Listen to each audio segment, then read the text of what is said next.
Здравствуйте, друзья! Сегодня хочу показать, как заряжается кассета многоразовая.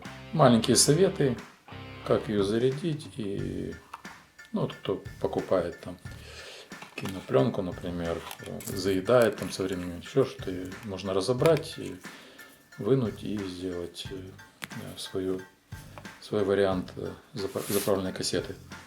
Значит, открывается легко, то есть вот с этой стороны.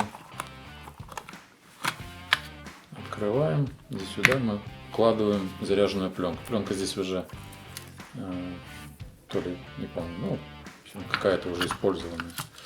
Вкладываем сюда. Это все мы делаем, естественно, в темноте, иначе все засветите.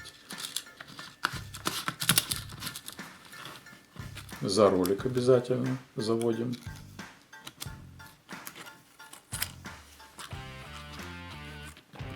Проталкиваем сюда и все, можем даже закрыть.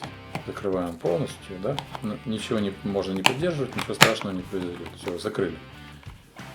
После этого опять нажимаем и подталкиваем пальцем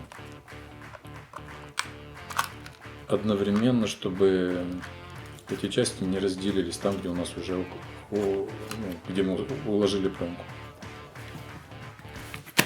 Теперь мы заводим сюда, вернее предварительно. Здесь вот как бы немножко не очень продуманная конструкция. Я имею в виду вот это отверстие, оно сильно широкое. Получается, когда мы хвостик туда заводим, как бы предусмотрено, наверное, чтобы завести и назад его вернуть. И чтобы оно за петелечку держалось. Но оно всегда вылетает, поэтому я на кассету перед этим клею кусочек. Это мы все делаем в темноте. Половину мы на пленку, половину на катушечку. Выбирайте размер такой, чтобы оно ушло в паз. Все. Это мы все делаем в темноте, я повторяю. Все. После этого заводим, продолжаем укладывать. Здесь вот такой у нас тоже выступ есть за него. Все. Теперь в этом случае уже у нас здесь вырез такой, поэтому нужно будет пальцем немножечко придавить пленку, чтобы она не помялась за счет чтобы она не помялась из-за этих выступов. Мы натавливаем, и она немножко просаживается. Одеваем. Все. Кассета заряжена. Можем немножечко протолкнуть пленку и намотать.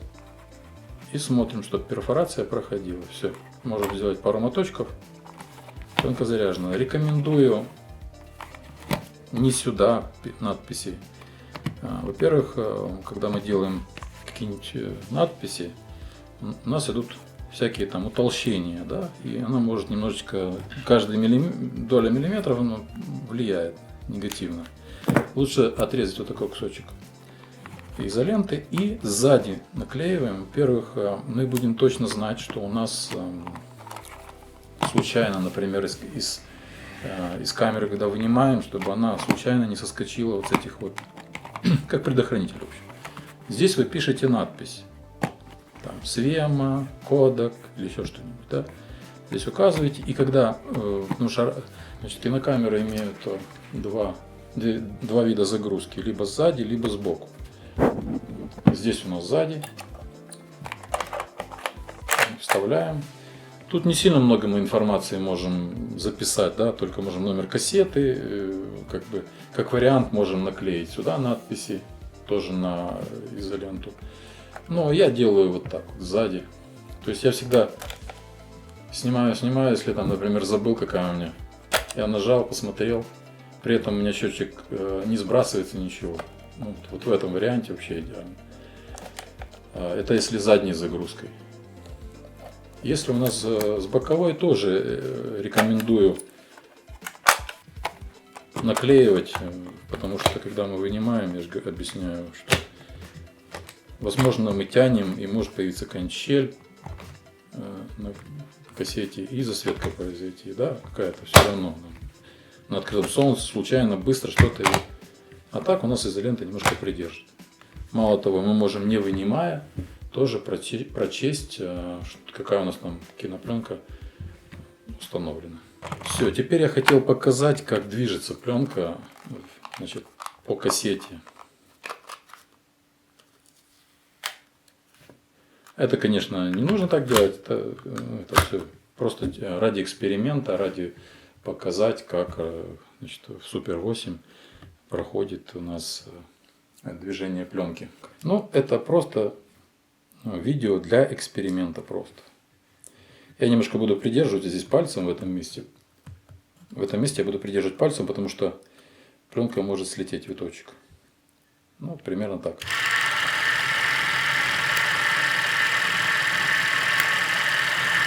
Вы можете также таким способом проверить вашу кинокамеру на правильность ли, если правильно ли тянет грейфер. То есть вот сюда можете посветить фонариком. Вот здесь вот у нас лучше всего будут видна перфорация.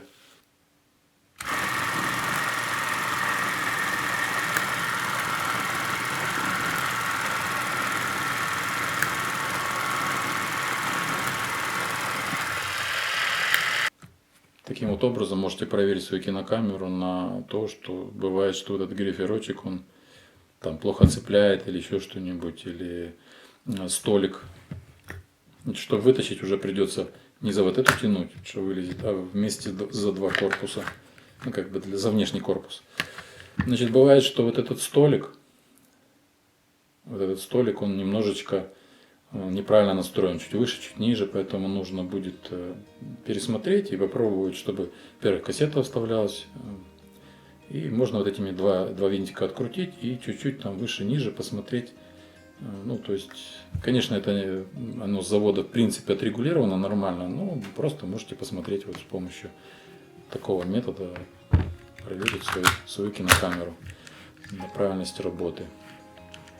Чем вот эта кинокамера хороша, тем, что у нее идет, значит, в видоискателе такой треугольничек. Вверх-вниз, вверх-вниз поднимается, опускается, значит, пленка идет. Когда он остановился в каком-то положении, значит, все, пленка не идет. В этой кинокамере 580 Canon, у нее здесь пока тоже очень хорошо сделано. То есть вы когда находится кассета внутри, и она идет, вот показывает вот этот вот маркерочек, он вращается. Если он не вращается, значит пленка либо застряла, либо закончилась. Тоже хорошая функция, но в некоторых кинокамерах нет вообще такого. Только визуально это можно. Единственное, что это вы делаете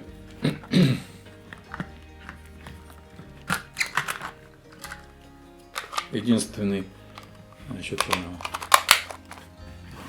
как вариант узнать, идет ли у вас пленка или нет, это на самой пленке сделать полосочку. Или циферку на какую-нибудь написать 1, 2, 3, там, чтобы вы знали, идет у вас или нет. То есть вы сделали марку, вставляете немножечко. Раз, это если кинокамеры, в которых нет возможности. Смотрите, ушла циферка там, или маркировочка какая-нибудь, квадратик, палочка, треугольничек, что-нибудь, и значит все хорошо.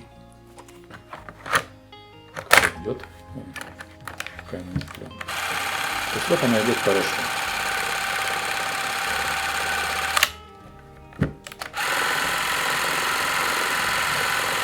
Такой у нее звук есть, но это работа самой кассеты внутри. И здесь у нас счетчик. Вот он должен. Хотя вот если вот этот не крутится, значит все, уже, значит, пленка либо закончилась, либо что-то там застряло.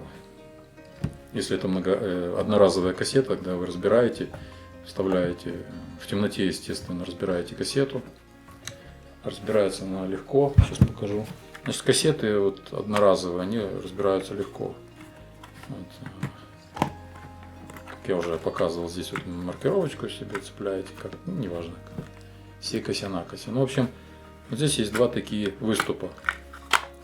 Просто в темноте берете ножом или чем-нибудь и срываете одну и вторую половиночку. Оттягиваете, она у вас выламывается. Все, вы достаете. Здесь уже будет замотана кинопленка. И это все, естественно, в темноте и убираете в проем. Заряжаете в кинобачок.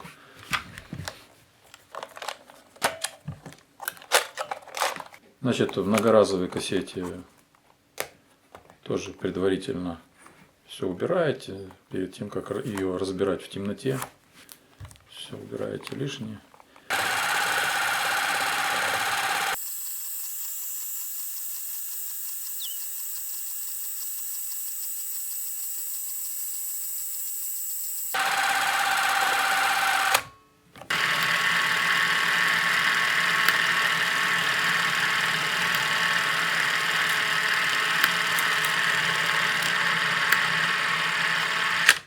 Все, вот она остановилась. Приемная катушечка у нас получается вот, нижний уровень. Остановилась, потому что у нас в пленке вырезы, и мало того, у нас значит, грейфер перестал ее толкать. Приемная катушечка так рассчитана, что она там поджимается, там трение происходит, и она уже не мотает просто так. Значит, когда мы ее отсняли, да, то есть вот у нас кусочек остается здесь, вот он наш кусочек.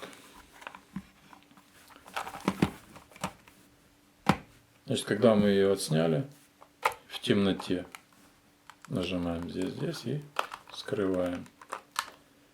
Вернее, не полностью скрываем, а мы подталкиваем. Мы снимаем замки и подталкиваем на эту сторону для того, чтобы приемную катушку достать уже с пленкой.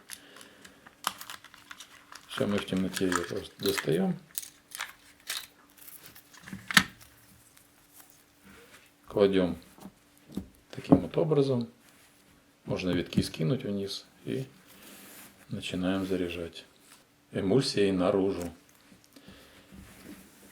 Еще хотел сказать. Прижимной столик тоже отрегулируйте, чтобы он был не слабый, потому что будут пропуски, и не сильный, чтобы не царапало пленку. Значит, если у вас вылетело, просто запомните, что это верхняя крышка, и грейфер находится всегда у нас в верхней части. Поэтому, если у вас случайно в темноте вылетел столик прижимной, нужно его установить потом так, чтобы, значит, показываю, вот два отверстия. Здесь отверстие и здесь. Одно туда, другое сюда должно смотреть. То есть не вот так, а вот так. Это изначально из завода, то есть во всех кассетах так установлено. Штыречек попадает в эту впадину вот, и прижимая это все, мы устанавливаем на место. Значит, таким образом, чтобы у нас, здесь вот есть два выреза, это под, ну там, в общем, чтобы выровнять по столику, а грейфер у нас вот один, и он должен быть сверху. Сверху, когда мы устанавливаем кассету. То есть, когда мы заряжаем пленку, она у нас сверху. Здесь находится, и здесь вырез должен быть сверху. Мелочь, но бывает, в темноте вылетело. Что-то заряжаешь, елки-палки, вылетело. Что делать? Сидишь и думаешь, как же. И примерно можно даже в темноте нащупать. Ну, лучше, конечно, сделать это все на свету. То есть под грейфер вы здесь тоже можете нащупать. Здесь их два, здесь один. И штыречек. Лучше, конечно, на свету это все переделать, но чтобы знали, что бывает такое, что случайно вылетает и вроде мелочь, но неприятно. Потом, когда устанавливаем, не помним, как оно было, как пружина как была. То есть пружина или рессора, что и как ее назвать, не знаю. Ну, в общем, отшлифуйте столик. Тоже снимите на чем-то, пошлифуйте. Я имею в виду на чем-то таком, типа ткани.